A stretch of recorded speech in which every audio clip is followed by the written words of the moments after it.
Finally the day was here. Tukapeleka gari yetu pale kwa best yetu Ras tufanye tint kama kawaida. So the prep started kidogo kutoa the old tint na kumake sure gari iko ready for tinting.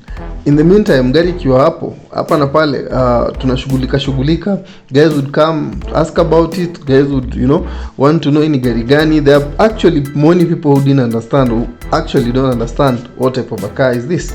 And so Rasa akaanza mambo yake pale. Tint ilikuwa tunaweka ilikuwa Luna tint, na Luna lazima ingefanya preparations hapa na pale ikuwe treated before iekelewe kwa gari. And this is how the day went.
After approximately 3 hours, the good job was done.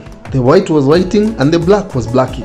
So we decided to take the car for car wash kidogo kidogo, ndio aesthetics ziweze kukutana baada ya everything imemalizika.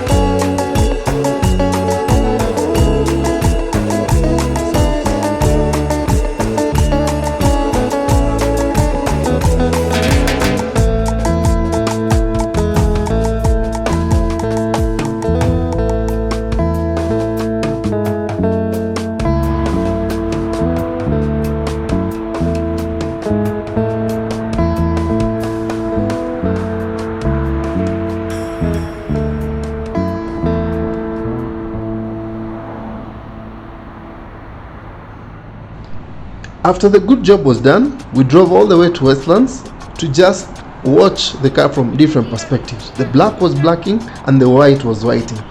Now, our next quest was to ensure that we get good rims that would go with the color. But again, this was going to be another milestone in the making of the Toyota Celica ST162. See you in the next. Thank you for watching. Like, subscribe, and enjoy. Ciao.